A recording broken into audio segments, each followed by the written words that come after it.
Hello, everybody, and welcome back to our Crushing Comics Book Club, reading Batman by Grant Morrison. We today are into a story arc called The Black Glove that has a lot of importance as this run goes on, or so I understand from Harry. It is issues 667, 668, and 669, and we are going to be discussing all their details, so we're probably going to spoil stuff, but we're not going to get too ahead of ourselves and spoil future parts of the Morrison run. Just the reminder that comes with every one of these discussions, Grant Morrison recently revealed that their pronouns are they, them, and we are going to be respecting those pronouns in this discussion. Remember, if you get a pronoun wrong, it's easy to just correct yourself and move on, just like I did when I said the word easy wrong, because it's about respecting the person's pronouns and not about you. The Black Glove. These issues, it's a mystery. It's a locked house murder mystery, which is my favorite thing. My favorite movie is Clue. I love Knives Out. This is just my zone. Because of that, it's kind of easy to talk about it all as one, but I think there's enough beats in each issue, especially in the first issue, that we probably should try to separate them a little bit so that we don't miss some interesting texture. So in the first issue, first of all, I had a question. What happened to Wayne Manor? They're like saying they're rebuilding or something. I don't know. Clearly it happened in some other Batman title. It's not important. Here's the introduction that we need to have before we even get any further into this. They're talking about a lot of stories that were in the Black Casebook. Specifically, yes, they're talking about this truly unusual story that we read and discussed from the Black Casebook, where this businessman, rich person at large, John Mayhew, starts a superhero club and invites all of the various Batman plus Superman to it. And the implication here is that even though Bruce wasn't that interested, and even though it doesn't sound like Superman ever went back, these Batman had a go at keeping the club together, traveling from their various international locales to the States to visit this club. And it ends in some acrimony between them, and they really aren't necessarily fans of each other. And this is kind of like the reunion tour, and they've all aged in very different ways. Harry, you had not read that casebook stuff when you originally read this, right?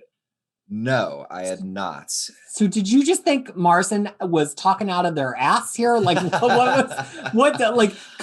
guess what I'm asking is, can you contrast a little bit like then and now, what it's like to read this with that knowledge compared to what it was like to without? So I've reread this entire series a lot, but the first time I ever read these books, for whatever reason, I was reading them with guided view on my iPod Touch. It was a long time ago. And basically this series, this arc drawn by J.H. Williams, was really, really bad to read on an iPod Touch because they are big splash pages and interesting layouts, and it was a pain in the ass. So this was not my favorite arc of the book at the time. I knew on some level that like these characters had existed. I just figured correctly that they had not been used much because they're portrayed in this book. You know, not everyone is has-beens, but definitely all characters that haven't had the most prominence or limelights or success as crime fighters, as you might typically define that. But this, which is to say, this arc in particular is one that I have liked more and more each time I've read it. I could think more as I become a more sophisticated reader, able to appreciate J.H. Williams' art more, and with just reading the Black Casebook and getting all that figured out, this was like gangbusters this time. I was all in on this series. And what I love is all of that has been stuff and all that kind of like odd neuroses and drama and hangups that all these characters have. That is definitely in line with how they were portrayed way back when in those original books. Morrison doesn't really make up anything from scratch, anything at all. Everything they've used for these characters, it's so rooted in those casebook issues. This isn't even a subversion. It really is just a continuation, which is like great. So I love this. I love this series so much, and I love seeing more of these. And now I have more of like an understanding of all these various Batmen, so to speak. I just really enjoy it. And these characters, this is actually a very important arc for the book as a whole, and we'll just thematically, which we'll get into later. But that's me. I love this part of the book. Fariha, what do you think about this cast of international Batmen and the way that Morrison has mined them from those casebook stories? So looking at it from that point of view is actually super interesting. Is that I found it to be, if I didn't read those casebook stories, I would have not been very kind to this stuff, because and this kind of comes back to one of my pet peeves that I have with DC characters, and that's one of the reasons, I'm historically not a big fan of DC because I feel like there's this idea of DC characters who are like, take everything so seriously. Like, if this was happening in Marvel, there would be a lot of quips, a lot of people insulting each other for being the way they are. And that would have made it somehow make sense to me. But the thing is, the way they take everything so seriously, and it's potentially probably it's just a me thing, but it just doesn't work for me. So there is a Bangla term which is called cap, which is KHAAT.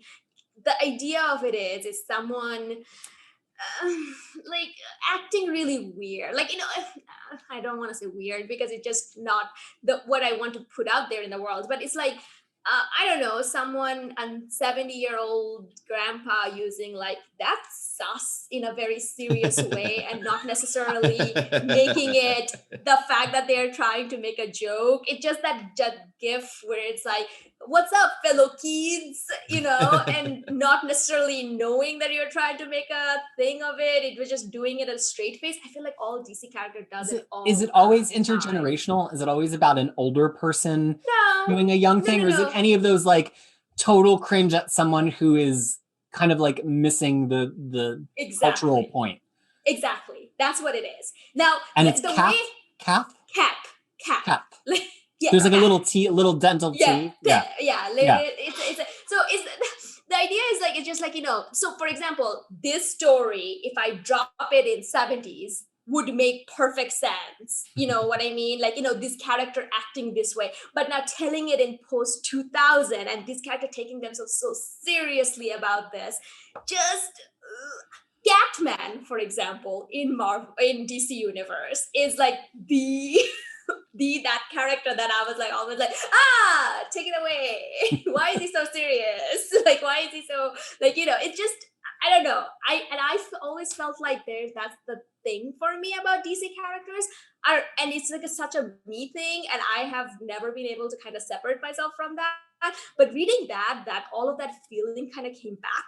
But then knowing the Black Casebook aspect of it and knowing that it kind of comes from that history made it much better. Like it made it make more sense and stuff like that.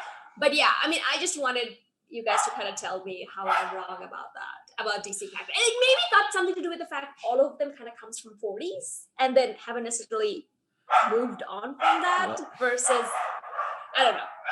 We might just want to pause for a minute to let that run its course.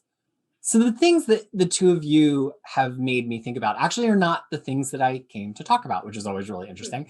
One of them is, I think that a lot of times writers will do one of these things where they pick up a bunch of old characters because they know they can be disposed of. Like nobody's going to get upset and you can have a good murder mystery and kill some of them and it's fine. But I get the sense that like Grant Morrison really approached this with a lot of reverence.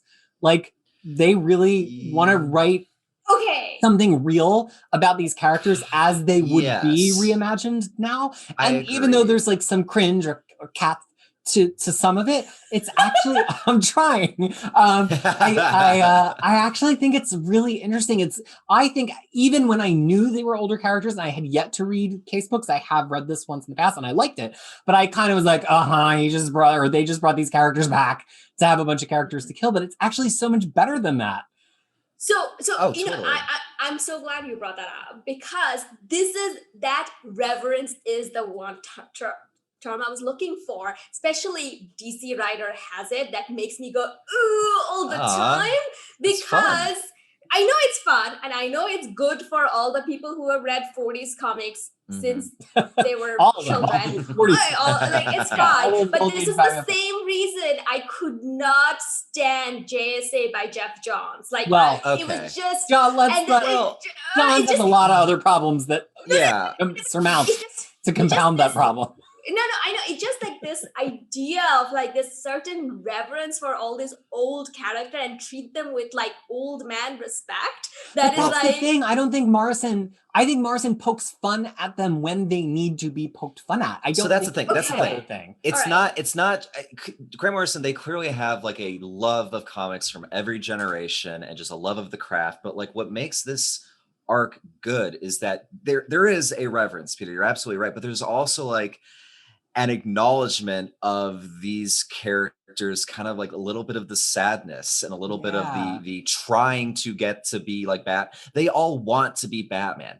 They all can't, and they know that. But at the same time, Batman treats them, some of them, like heroes, and he gives them their due diligence, even if they don't feel that themselves. And it's like this mix of saying there is like a value and a heroism here, while at the same time admitting these are not like A-listers. And it's not the Jeff Johns thing where it's like, God, the old days were the best. Weren't they great? And this is not that. This is saying there's something still here, even if they are odd side characters. And I think that reverence mixed with like an acknowledgement of like not being the heavy hitters is an interesting flavor, I guess. And the other half, I think that's one of the reason I probably reacted much better to it. Yeah. Because I was trying to figure out that why it is that I'm reacting so much better to it, even though I kind of hate that aspect of DC. But now I think Harry pinpointed. Well, I think too, when DC is such a bright, colorful universe, and I think when they get too serious, some people, not everybody, lose that because it's like disconnected with the way that their characters are shown in almost every other form of media. Whereas like Marvel's whole there's a whole other discussion, but Marvel's whole thing from the Silver Age forward is their heroes have pathos.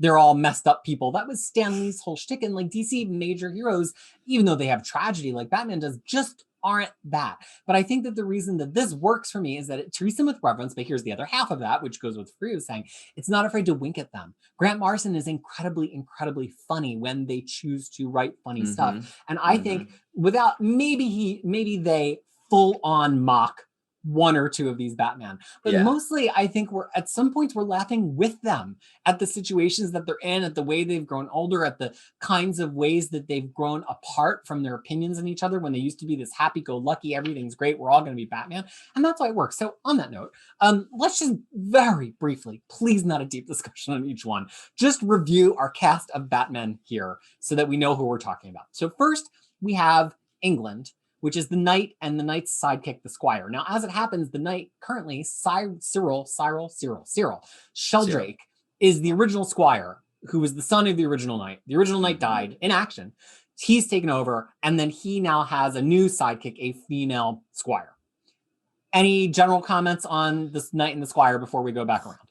They're great, and they are taken the most seriously, so to speak. Cyril's plot is earnest in nature, and they even have their own books after this. Paul Cornell writes a mini-series starring these two. What? Ooh, I want to read that. Paul Cornell when he writes super British stuff. Paul Cornell for the win whenever he's. But the thing is, I also want to mention that there's only one which is like the passing on the mantle, because everyone else kind of everybody else is clinging. Yes. But he's the only one, like, this pair is the only one that the mantle has changed, whether they wanted it or not, that's separate, but it has changed. So it was kind of pointed out. It may not be the right word, but like almost healthy, almost. Yeah, I definitely feel like if you go back and read all of the original introductions of these various international Batman, this is maybe the group that is allowed to be seen as the most professional and similar to Bruce Wayne and Dick Grayson at that point. I guess you could also probably say that for the Batman of North America, Man of Bats. But and so it kind of feels like this is in keeping with that. Like they have progressed in a way that's similar to how Batman have progressed. A little bit with some problems, but even the way that they kind of lovingly talk about, oh, Sybil's giving you trouble, huh? Because that's the way you talk about your sidekick in a loving way. Also, I mean, knowing a little bit of what's coming up in this Morrison run, without giving a big spoiler, this is certainly a little bit of a hint to some things that we're going to get into with Batman himself. Okay. That's the England. And also the knight still has some problems in the current day. He's not this paragon of total normalcy and well-adjustment. All right. Next is France, the Musketeer. I feel like we got a lot less of the Musketeer in the original go-round, and Morrison gives us some really nice texture where the Musketeer eventually gets imprisoned for something, much as Batman often could if the GCPD, anyway, could lay their hands on him. And then he gets rich off of writing a book about it. Like, it's such a great beat that Morrison made up. I love it. Harry, anything you want to add on the Musketeer? No, you're right. It's fun. It's kind of like, I hate the word, like it's like almost like a more realistic idea, like how like a hero or this kind of figure could like profit off this. But it's not like one-to-one, but the idea of like a superhero as a brand and a symbol in that way is definitely something that Morrison explores later on in this book. So just a lot of these ideas trend outwards as we go along. But it was fun. That was about it. Fariha? No, I mean, it's like different retirement strategies of superhero. So this is the second one, because it's like first one is like, the mental past. Die. Yeah. Second one, die and mental past. This one is like, hey, I'm gonna get rich off like by doing a tell-all book. Or a movie, I think. And I actually kind of just genuinely like the Musketeer a lot. I mean, I genuinely like a few of them, but I just actually really enjoy him. The next one, the Batman of My People, the Italian Batman, which is the legionary Alfonso Giovanni. Let's not forget that in the Golden Age, he was flawlessly impersonated by a mobster, and everybody just assumed, oh, they're all Italian. And then he's grown old and rather rotund, but he is still intent on pointing out that he's still living in the glory days of being the Batman of Italy. Harry? I mean, I think more so, I mean, it's like an easy joke. Like you're kind of out to pasture and you're not fully put together. But like, I don't want to cut ahead, but like his final moments speak to what this book is saying. Like crime fighter till the end. There's still grace to be found. So he's more of like a plot thematic thing than like a full character for me. But it's pretty funny. I don't know. He's talking about his porn movie, which is weird, but Fariha. This is like Ennis's superhero. Like yes. This is Ennis version of superhero. Yes, it is. You're absolutely Ennis right. version of retired superhero. Like this is, I was like, I read way too many Ennis books. So I know I was like, whoa, Ennis, are you here? But yeah. So I think three very small things. One, I enjoy that even though he has gained weight, and that is a little bit of a joke, it doesn't turn into a fat joke exclusively. It's just about how he's washed up. Like it doesn't, yes, you can make the argument that there's like a little bit of fat phobia in the fact that they're making the joke out of it, but it just never gets pointed enough that I was like, all right, lay off, which I think they did a nice job with. The second thing is, it just struck me as, I mean, I don't know a ton about Italy and current day Italy and Italy history, but the little bit that I do know, it kind of does make sense that once the person has this position, they're not giving it up. Like that's like that's very like, they're going to just keep living on their legacy and be this, it's like until they're 90 years old and still calling themselves legionary. So one question I did wanted to ask you though, given your Italian heritage and all of that, because I feel like this is also a indictment or I don't know, like a pointing out like the Italian men when they grow up. Yes. Just always let go. Yes. Like, it just like because I know it from Soprano, so please. I mean, those are my people, so yeah. Yeah, those are your people. So. I mean, the Sopranos specifically. So so that's what I was kind of going with. Like, is that the idea behind it? I think so. And then I think the third thing, and stop me if I'm just being like a pretentious asshole here, but or ever if I am, which could be all through every episode, and then we won't get anything done. But I got a little bit of like an Ozymandias comedian thing from the Musketeer and the Legionary as a pair. Like the Musketeer kind of just becomes recognized and like it turns his heroism into fame. The Legionary kind of becomes washed up and in a way kind of falls in his own petard a little bit. Like I don't think that Morrison is directly referencing Watchmen. I don't think Morrison needs to do that. I just think that if we're talking about like specific kind of hero tropes, that I was like, oh, this one's really familiar. It's one of the archetypes that we've used in Watchmen.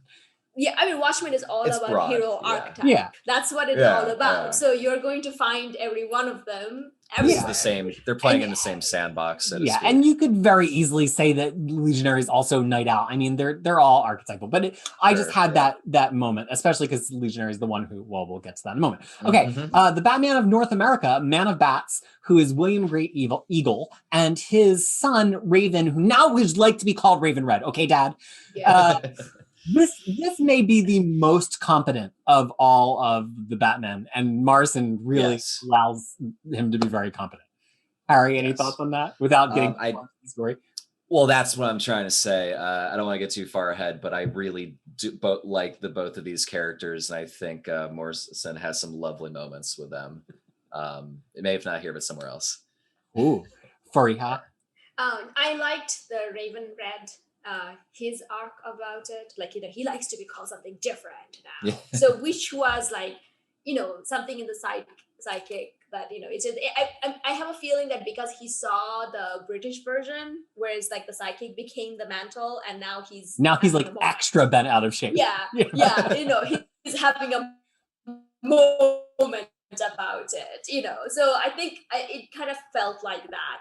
To be honest, putting the sidekicks over here kind of really takes the disbelief out of it, because it's like, okay, how old is everyone? Well, because how it I know. like, Well, it's he's like okay, as old as Dick they Grayson is were now. It all- actually makes perfect sense. Like, Batman didn't bring Dick Grayson with him, but Man of Bats brought his sidekick, who's like also so- the age of Dick Grayson. and he's trying, so maybe he heard about Nightwing's situation. Yeah. Nightwing is now something different, so he's trying to emulate that. And I also Definitely. think that, like, in a way, that was one of the more farcical of all the international Batman stories originally, because like Batman and Robin are just like flying over a plane and an Indian reserve or an Indigenous American reserve, and they're like, "Oh, there's a Batman down there." But Morrison actually makes it really work in retrospect, which I enjoy.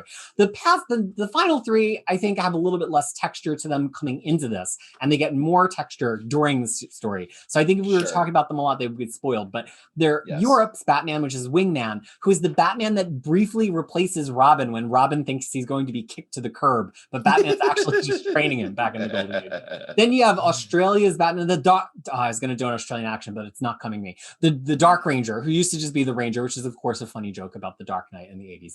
And then finally, Argentina's Gaucho, incredibly, incredibly charming.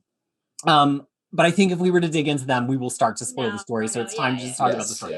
Okay, so basically this first issue just introduces everybody.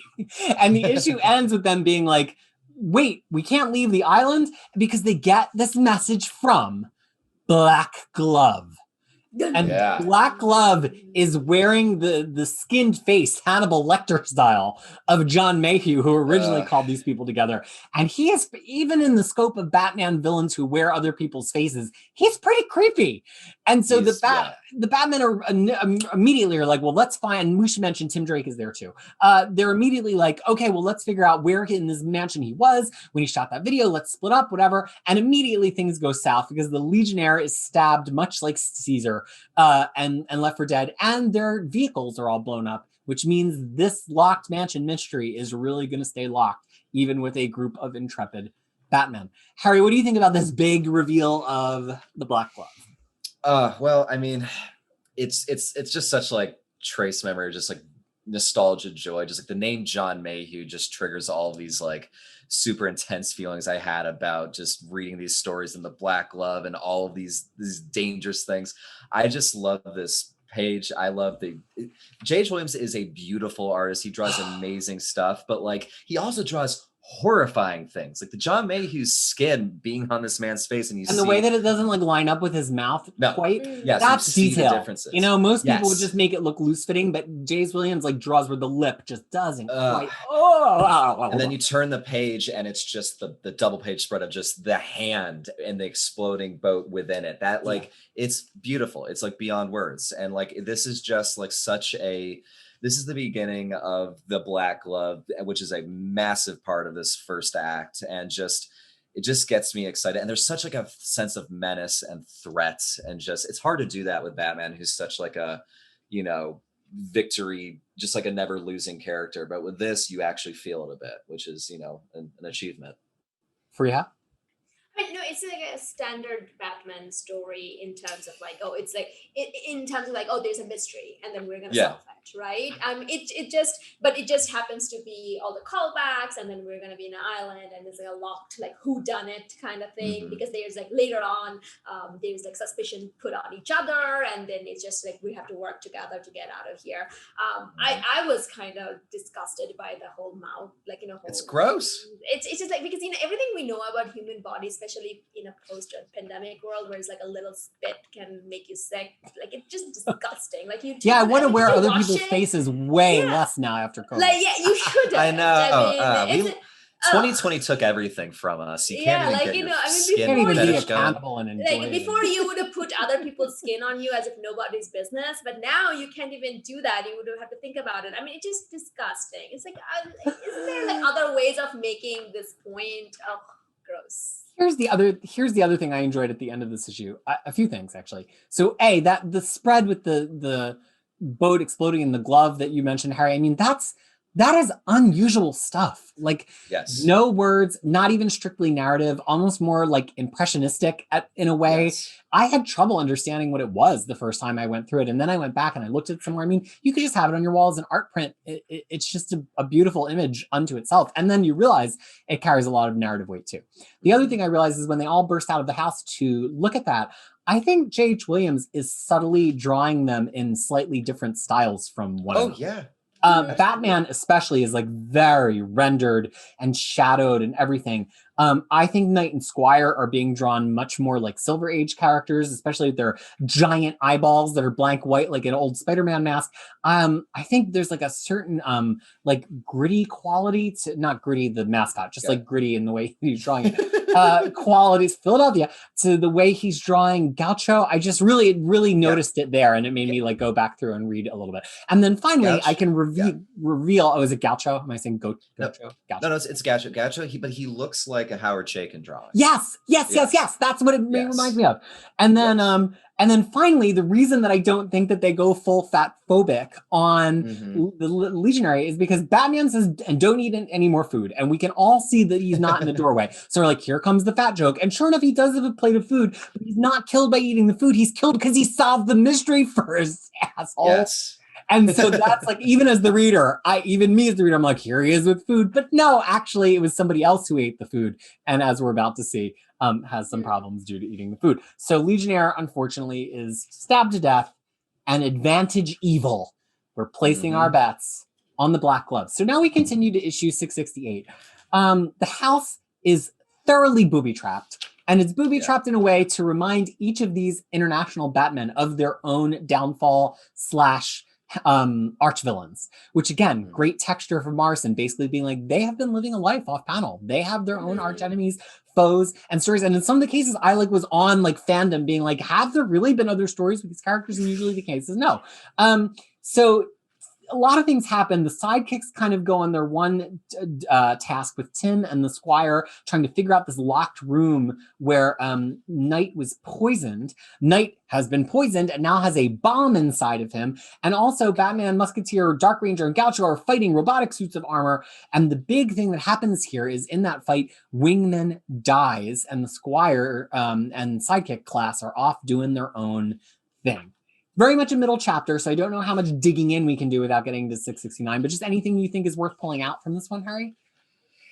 I mean, not to circle right back to the art, but the fight scene where the fight splash page where it is the bat symbol with a black glove piercing through it.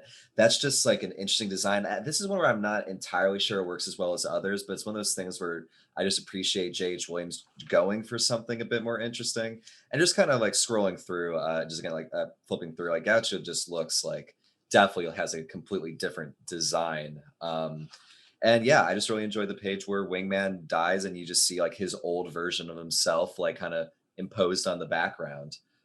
Yeah, but you're right. This is definitely a middle chapter, and it's mostly like, just enjoying this phenomenal art and getting kind of these characters shaded in a little bit. Fariha?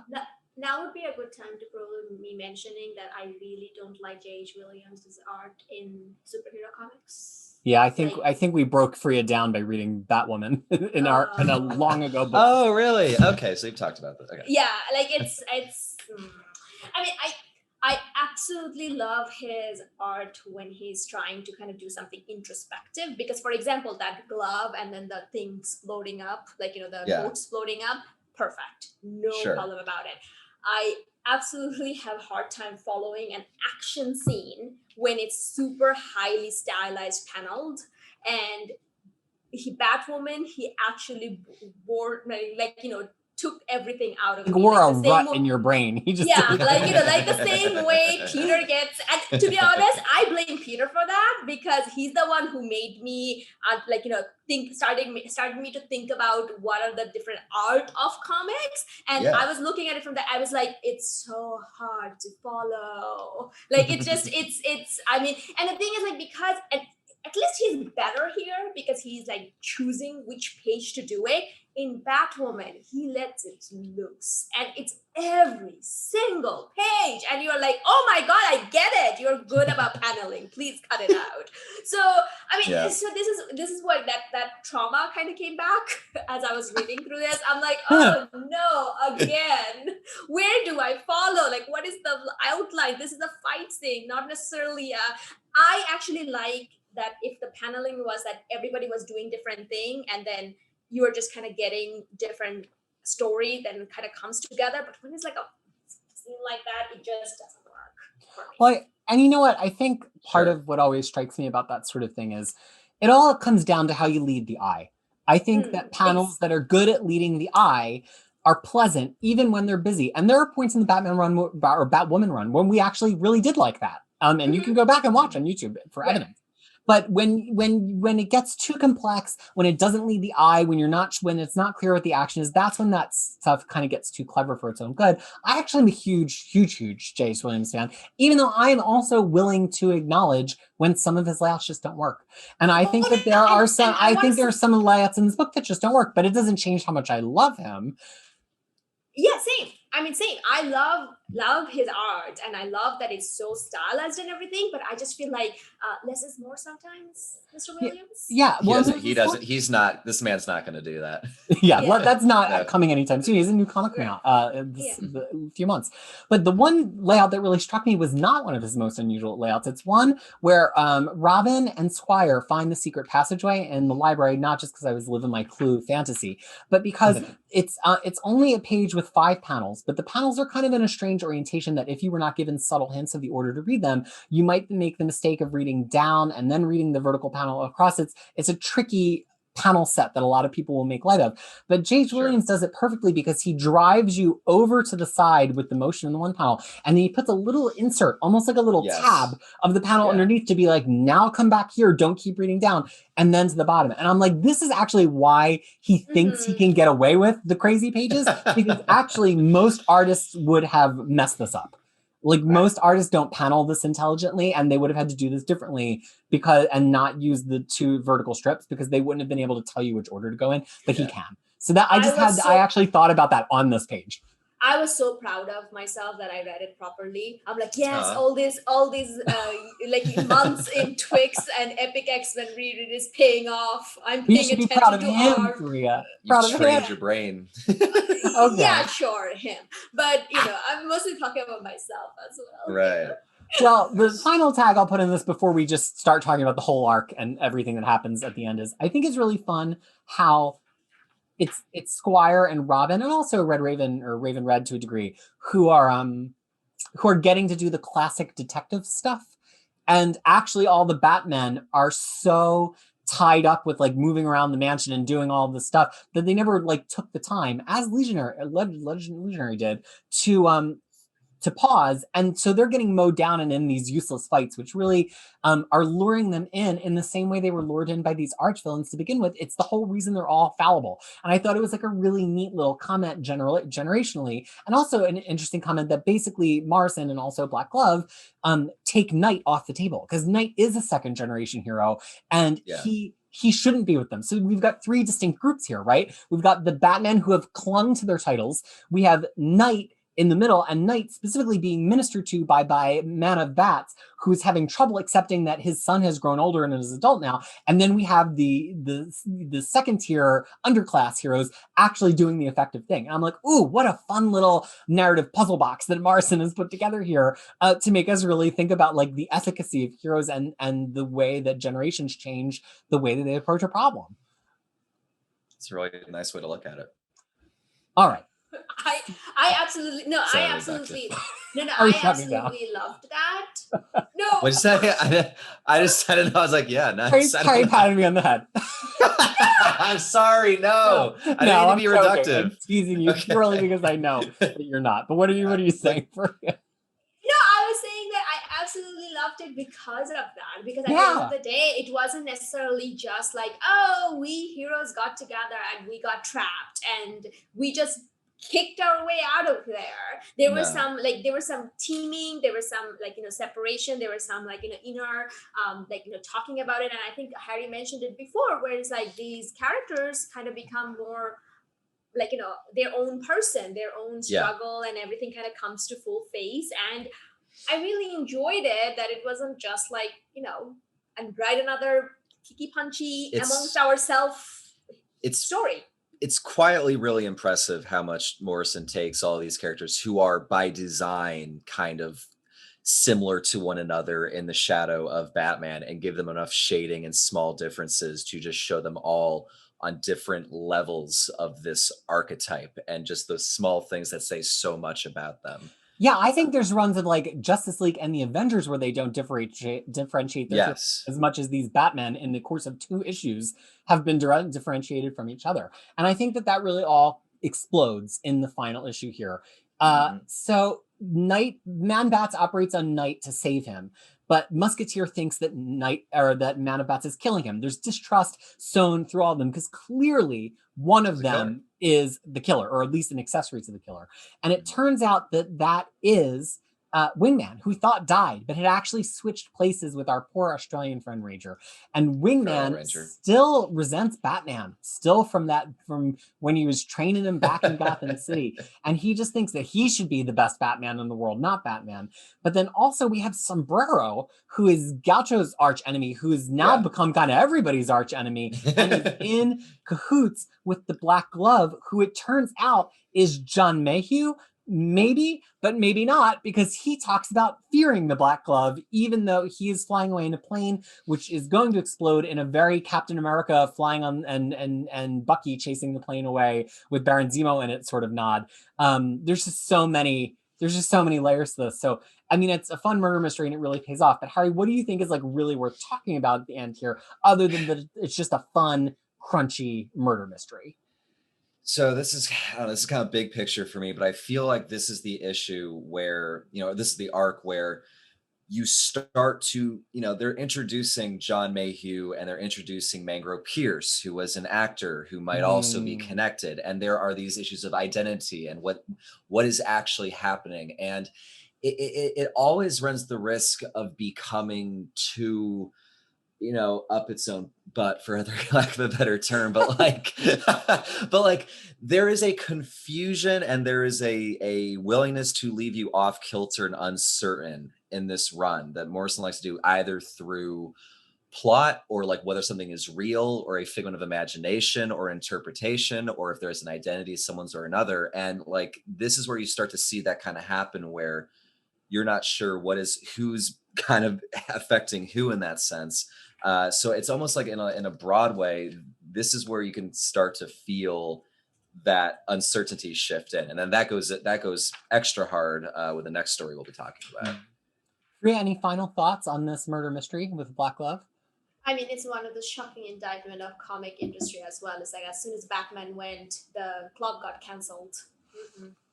Batman was the one who was holding the club together, and as soon as he went, they just. As soon as Batman stopped guest appearing in that team, man, it went down. They were canceled.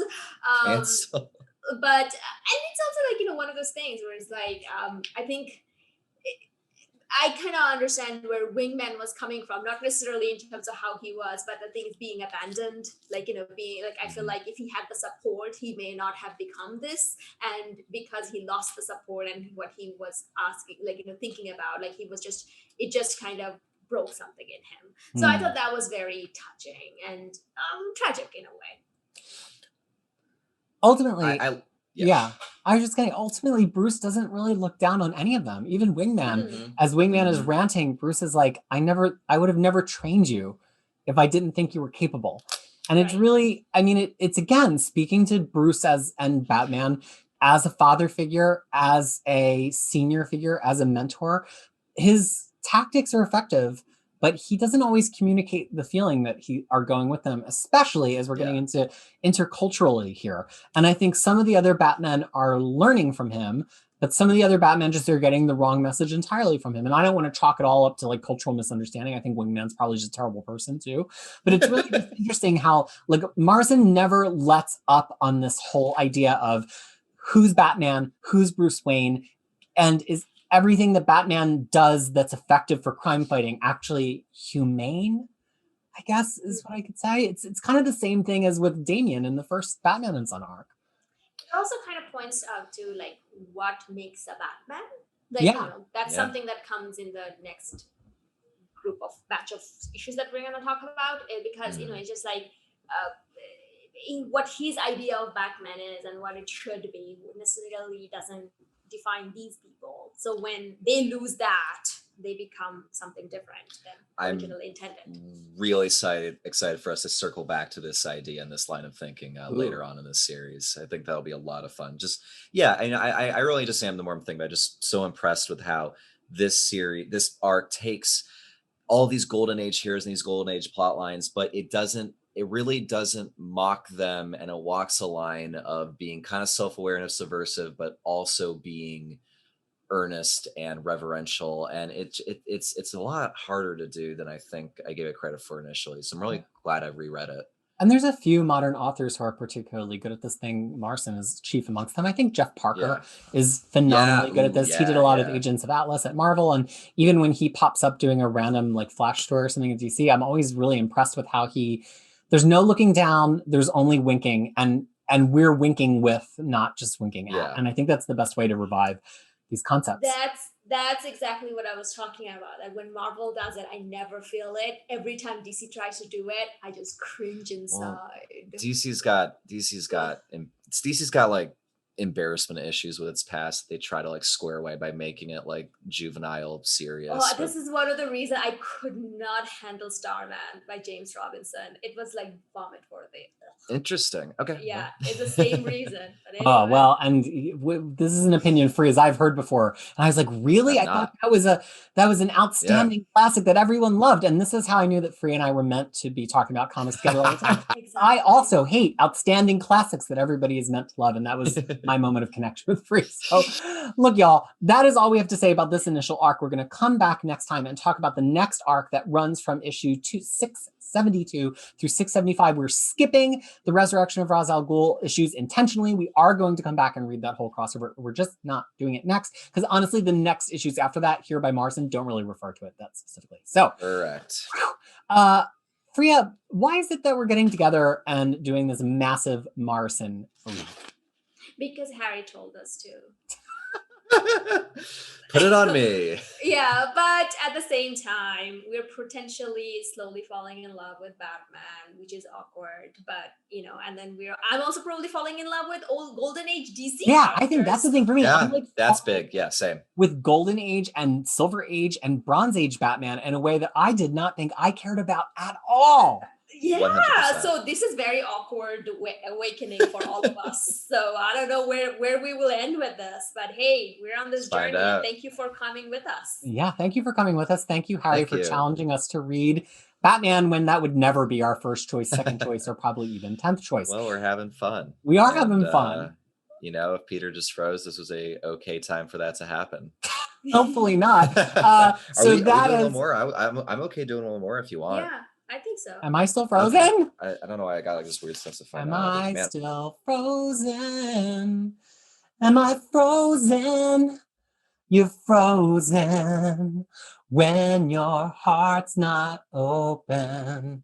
All right. So on behalf of Harry and Fariha and myself, this has been another episode of our Crushing Comics Book Club discussing Grant Morrison's Batman. And we're going to be back for more. We hope that you'll be back for more too. And thank you so much for sticking with us so far. Until we get to talk to you again, we hope that you are well. Bye.